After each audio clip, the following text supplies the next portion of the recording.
My name is Desy Safán-Gerard. I am a psychoanalyst and an artist.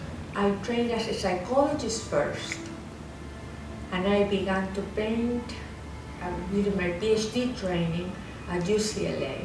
That was in '71. Yeah, then I went for psychoanalytic training later on, and so my life was forever split between psychoanalysis and painting. They're both explorations of the mind. You do it with words and with dreams in psychoanalysis. You do it with paints in painting. I once was asked about being featured in a conference on art and psychoanalysis. From the invitation to the conference were 4 months period. I thought, I'll do a painting in 4 months and I'll document it. Keep track of all the dreams that have to do with the painting, and I'll keep my conscious thoughts about the work, and I put it all together. It's like I was in self-analysis doing this painting.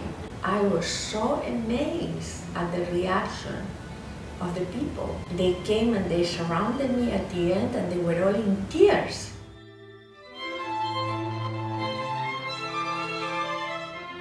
And it was the most daring, scary, exciting thing I've ever done.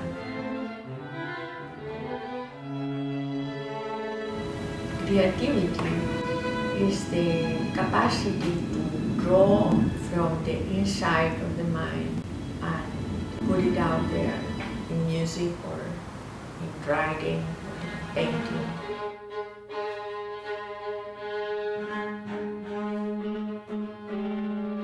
I like the painting to do itself in a way. You know, I like to start with the stain, and I like the stain to tell me what to do next. So I want to follow the dictates of the painting. With a patient that is having his first session of analysis, I sometimes suggest to them that they picture a stage with nothing in it and wait to see what will appear in the stage. I ask them to just follow that. So there is a parallel in the way I do it in the studio and the way I do it with an analytic patient.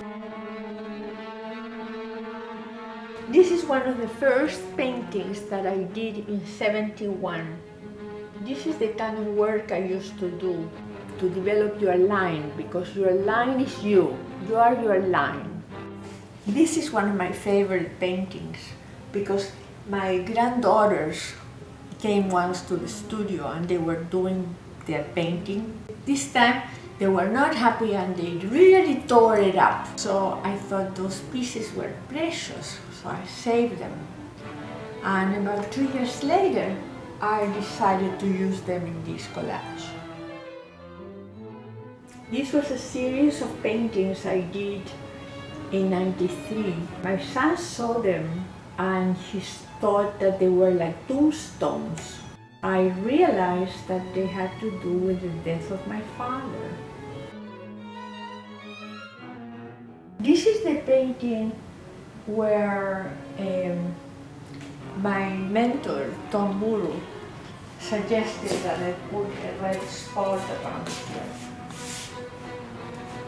He said, to break the monotony or to bring an element of surprise. And I put a red spot there.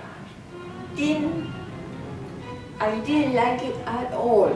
I thought it took away the beauty of this painting. And when I did this painting, I felt that this is the best painting I've ever done. After much agonizing, I removed it. And that's why the following painting became all red. And I called the next painting Red Revenge, because that red that I had to take out of the other painting came with a vengeance here. And in fact, I put a little souvenir here because that's a place where it was on the other painting. There is rhythm in every part of this painting. Focus on here. Wherever you focus, there is an organization, and I like the light coming through the colors and the opaque colors and the solid colors.